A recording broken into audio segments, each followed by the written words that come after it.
Yeah. Analytics off the chain, all the channels not the same. Jake and Kyle, you know the name. Headliner Nation, we running the game.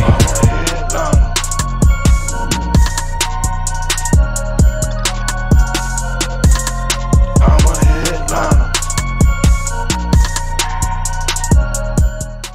What is going on, Headliner Nation? Jake, Fantasy Headliners. Hopefully everybody's doing well out there today. We're coming to you today with some rankings, right? It's Thursday. It's time to get the rankings out before Thursday night football. And today we're going to be talking about our top 20 quarterbacks and our quick and dirty top 30 running backs for week 3 fantasy football. Now, here's the thing with rankings. People either love rankings or they hate rankings because they're different than theirs, but don't forget, it's okay to have differing rankings. If we all had the same rankings, if everything always matched, they would be pointless to do. The purpose of watching ranking shows is to hear different perspectives, compare them to your own, and then come to a conclusion of what's best for your fantasy team. That's what this is all about. So if you're looking for more deep diving information, make sure you check out the start sit videos, because in this rankings videos, it's quick, it's fast, just like you like it. So hit the like button, because here you go, your top 20 quarterbacks for week 3. And number 1 really shouldn't be a surprise. In my opinion, the current NFL MVP is Kyler Murray. Why is that? Because he can beat you through the air, he can beat you on the ground, and now he gets a matchup here this week going up against the Jacksonville Jaguars. Yes, sign me up for that. Kyler Murray, number 1. Number 2 is Lamar Jackson, Baltimore Ravens. Great matchup going up against the Detroit Lions. We saw Lamar really shoulder the entire workload himself just last week. Made a few big plays in the passing game. Plus, we love that upside on the ground. Got Lamar Jackson, number 2. Number 3, Patrick Mahomes, Kansas City Chiefs going up against the Los Angeles Chargers. A somewhat difficult matchup, but let's be realistic. Patrick Mahomes doesn't care about you or your defense. He's going to throw all over you and use like 19 receivers in the process. Got him at number 3. Number 4, Russell Wilson. Once again, starting off the season hot. Throwing the deep ball and throwing it pretty well to Tyler Lockett. I expect DK Metcalf to see more involvement here as the weeks go on. As defenses start to try to take away Lockett over the top, I'll take it. Russ still going to cook. Got him at number 4.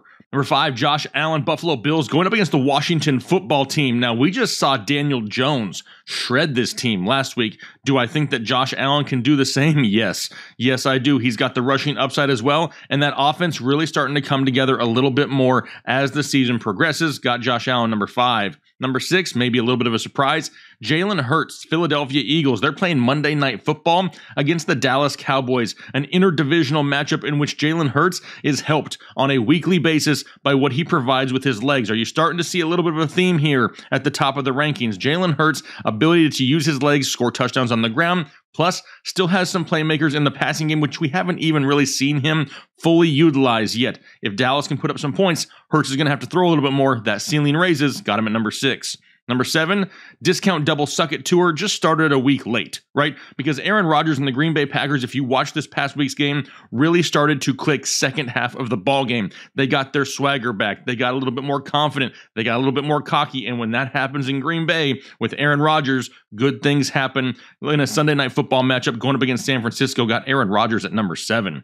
Number 8 is Tom Brady, Tampa Bay Bucks, in a tough matchup going up against the Los Angeles Rams. And now he may be without Antonio Brown, who's been placed on the COVID reserve list. He still has a chance to play, but he has to have 2 negative tests 24 hours apart in order to be eligible to play on Sunday. The clock is ticking, right? He doesn't have a whole lot of time. We need to wait and find out because they may be without him. Does that totally take me off the bandwagon of Tom Brady? Absolutely not. He's still got Chris Godwin, Mike Evans, and Gronk out there looking like old school Gronk. Love Brady here once again in a potential shootout. Got him at number 8. Number 9 is Daniel Jones, New York Giants, going up against the Atlanta Falcons in a great matchup. And you know what? Maybe I shouldn't call him Daniel Jones. I think I'm going to just go with Daniel Vick at this point, because the guy has shown us that he likes to use his legs maybe a lot more than people want to give him credit for. I remember at one point last year, he was clocked at like the fastest dude in the NFL at one point, which is absolutely crazy, but he's like a gazelle at times. But right now, in a great matchup going up against Atlanta, I do expect Saquon Barkley to start to turn that corner a little bit, and if they can utilize the run game, that'll open up the passing game, more targets towards Kenny Golladay, like Daniel Jones. Got him at number 9. Number 10, Dak Prescott, Dallas Cowboys, that Monday Night Football game against the Philadelphia Eagles. Dak kind of coming off a down game, right? Looking for some more touchdowns. Without Michael Gallup, and with a banged up Amari Cooper, it's going to really hurt, right? But I expect more utilization of the running backs in the backfield, like some Tony Pollard out of the backfield here this week. Plus, really look for those tight ends to be more involved this week. And we know CeeDee Lamb is going to get his. That's why I got Dak dropped down a few spots here to number 10, though. Number 11 is Matthew Stafford of the Rams going up against that difficult Bucs defense, but we've seen Stafford and the Rams offense really click, and now their running game is banged up, right? Darrell Henderson on the verge of missing this ball game. Can we really rely on Sony Michel? How about we just continue to go over the top to Cooper Kupp and Robert Woods and Van Jefferson, and let's get some Tyler Higbee involved because they're going to have to keep pace with Tom Brady. Got Stafford at number 11. Number 12, Justin Herbert, because right now I'm really not feeling fancy enough to call him Herbert because he's let me down the first few weeks of the season. Now he's going up against the Kansas City Chiefs. An opportunity for him to go out and put some solid points on the board. He's still getting the volume. He's still, producing the passing yards. He's just not finding the end zone. With the utilization of Mike Williams going forward in a potential game in which they have to keep pace with Patrick Mahomes, I can see a touchdown or two coming. Got Herbert at number 12. Number 13, Kirk Cousins of the Minnesota Vikings. Kind of one of those guys that's just safe, right? And now he gets a matchup going up against Seattle. Seattle can score points quick, right? With all these deep balls down the field, Cousins going to continue to have to throw to Justin Jefferson, and we know Adam Thielen likes to find the end zone a lot. Is Dalvin Cook 100% healthy? Because that's also going to be another reliable option to keep Cousins' floor safe. Got him at number 13. Number 14, Sam Darnold, Carolina Panthers. Yes, Sam Darnold working his way up the rankings, everybody, because he is playing great football. All he needed to do was get away from the Jets and get away from Adam Gase, and you're starting to see things fall into place for Sam Darnold, and he's really playing good football. And now he gets Thursday Night Football against the Houston Texans. Absolutely love that. Got him at number 14.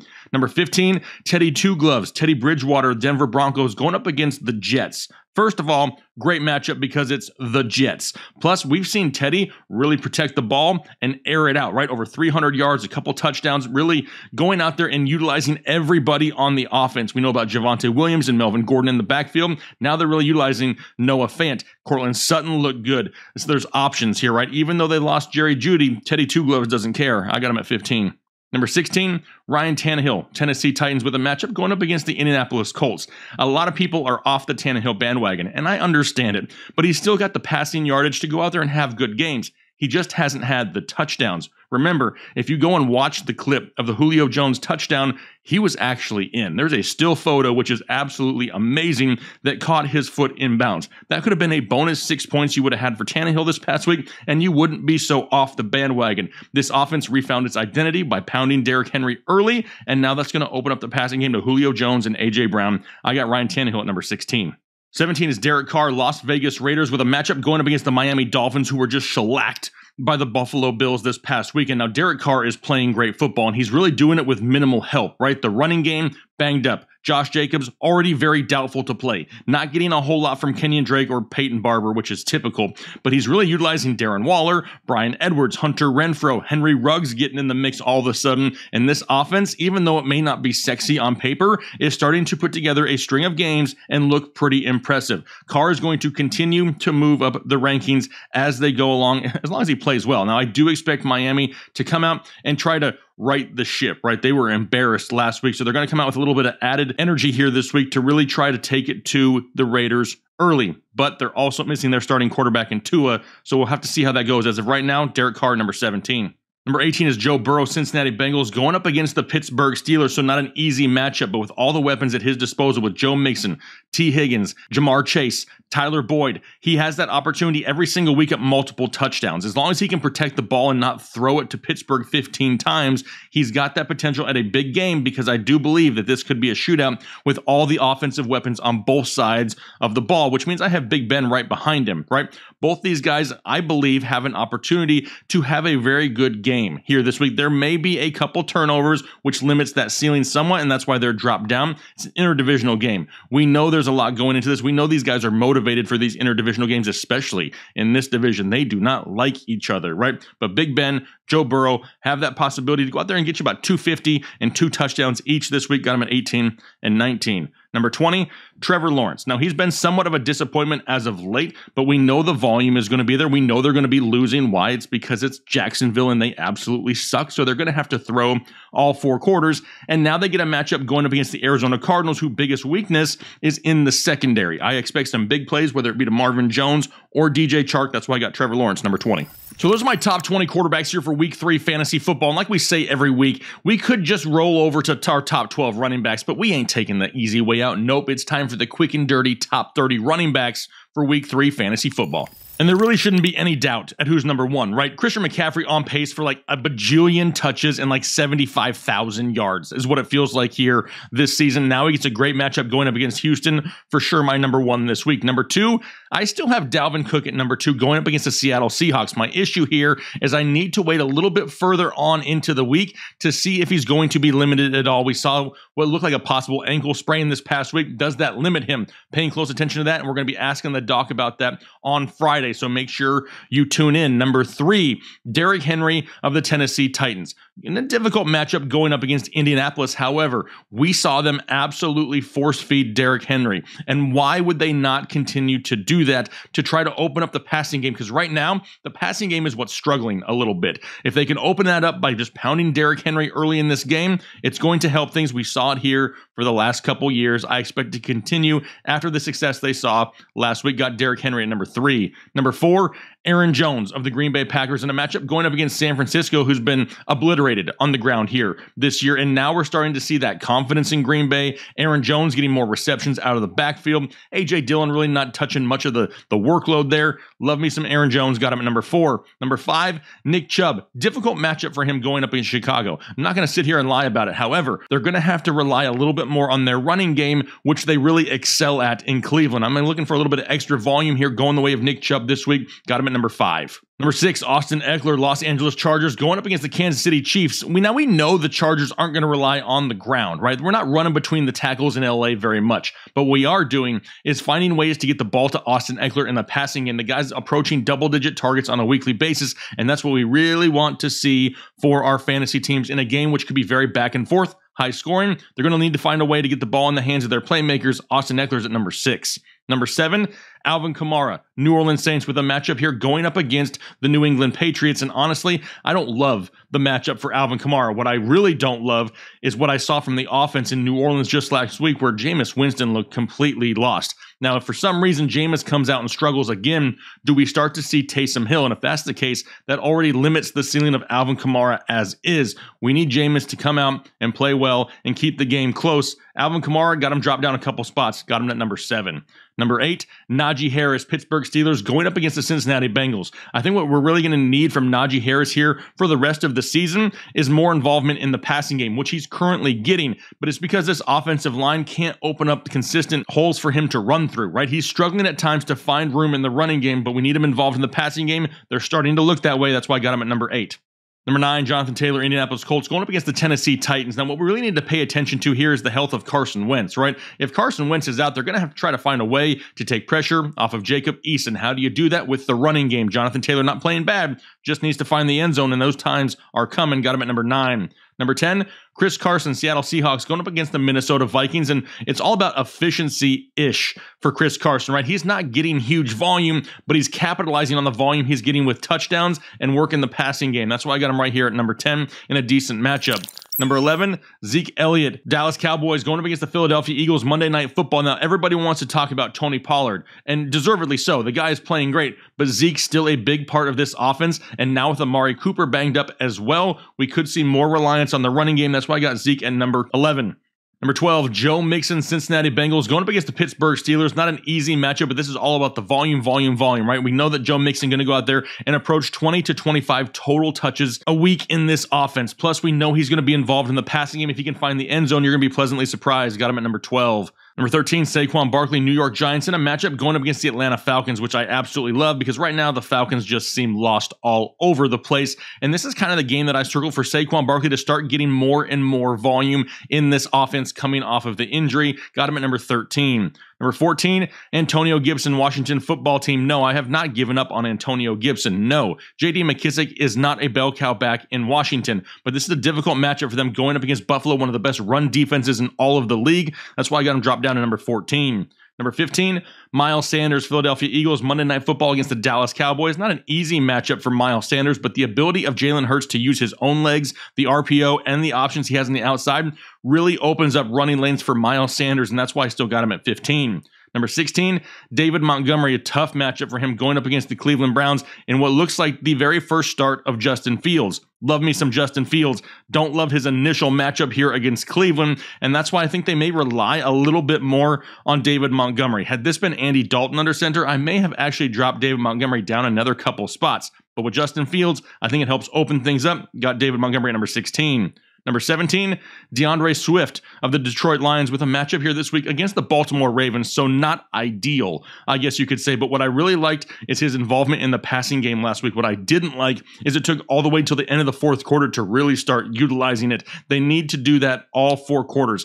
Find a way to get the ball in this guy's hands in space, and he can make plays happen. Don't screw it up, Detroit. You're already playing around and trying to get too cute. Got DeAndre Swift at 17. Number 18 is Tyson Williams of the Baltimore Ravens. Now, I talked about this in the start-sit video and how I love Tyson Williams. What I don't love is how they're utilizing Latavius Murray on the goal line, and now all of a sudden we're starting to sprinkle in Devonta Freeman. That's just taking away from the potential ceiling of Tyson Williams, who I do believe is the best option in this backfield. Yes, he needs to improve his pass protection, and that's why he comes off the field at times. But in a matchup here this week against the Detroit Lions, who were just absolutely smacked. I'm talking like back and forth, right across the face, smacked by the Green Bay Packers. I got Tyson Williams at number 18. Number 19 is Damian Harris of the New England Patriots going up against the New Orleans Saints. And the thing you can say about Damian Harris is it's just consistent, right? You kind of know what you're going to get. The ceiling, not overly high because New England isn't going to give very many scoring opportunities, but he's a mid running back 2 on a weekly basis that you can somewhat count on because Bill seems committed to him. Now, he's not going to get the passing work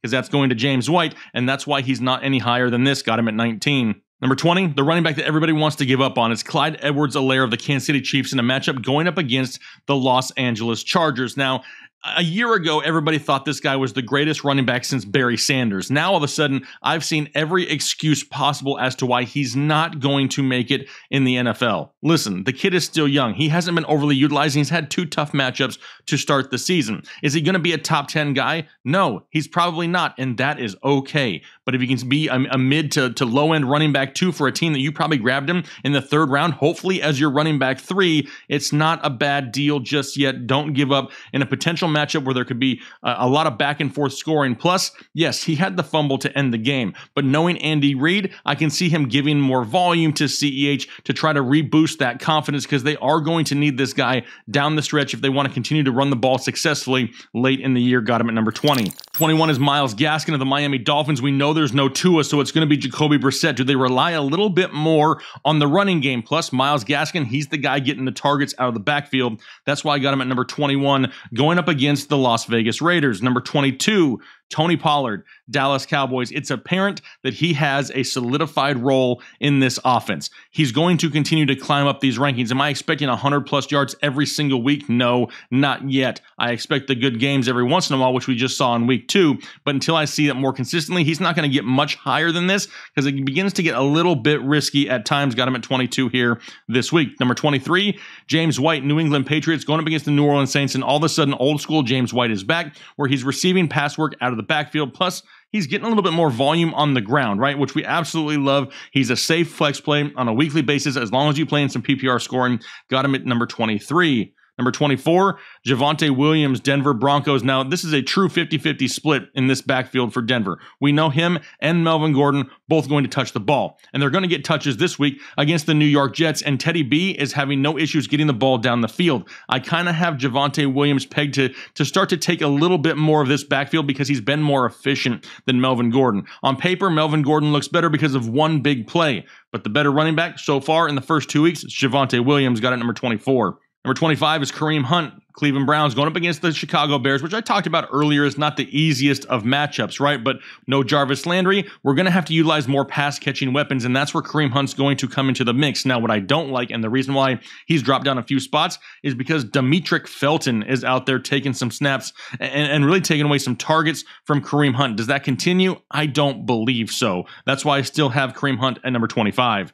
26, J.D. McKissic, Washington football team, going up against the Buffalo Bills. Now, a difficult matchup for Buffalo. That's why I kind of had Antonio Gibson drop down. If they're not able to find room in the running game, between the tackles, they're going to have to utilize other weapons. With Taylor Heineke under center, it could be more check down passes going the way of J.D. McKissic, and that's why I got him at 26. 27, Chase Edmonds, Arizona Cardinals. And honestly, I don't love this for Chase Edmonds. I kind of expect Arizona to get a lead and rely a little bit more on the running game with James Conner. But the problem with James Conner is he's inefficient unless he finds the end zone. At least with Chase Edmonds, he has that opportunity to get a few passes out of the backfield and give him the safer floor. Mentioned it in the start-sit video, I says as a sit, but I didn't love it, and that's why he's towards the bottom of the top 30, even though he has a good matchup. Number 28, Melvin Gordon. Mentioned him when we talked about Javonte Williams. I think both of these guys find success this week in a great matchup, though, going up against the Jets.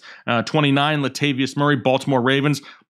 Listen, I know Latavius Murray looks slow, but they brought him in for a reason, and he's getting touches for a reason, and now he's had back-to-back weeks with a touchdown. He's taking the goal line work, and in a matchup against Detroit, I can see him doing it once again. That's why I got him at 29. And then number 30, I have Sony Michel of the Los Angeles Rams, and honestly, we don't know for sure about Darrell Henderson as of yet, but I wanted to put Sony Michel down here because he would be the lead back if Henderson does not go. A very, very difficult matchup for him, though, going up against Tampa Bay. He's going to be very touchdown dependent, but I want to throw him here at the bottom of the rankings just so you don't forget about him in case you're in need if Darrell Henderson does not play here this week.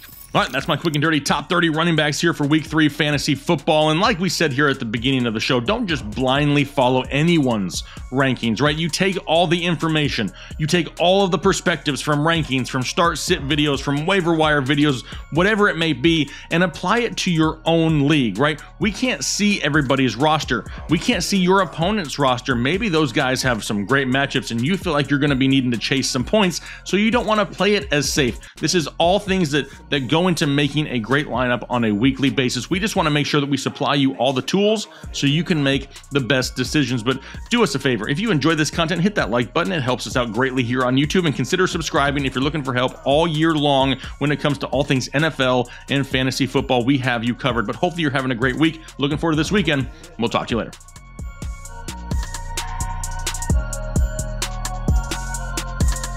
I'm a headline.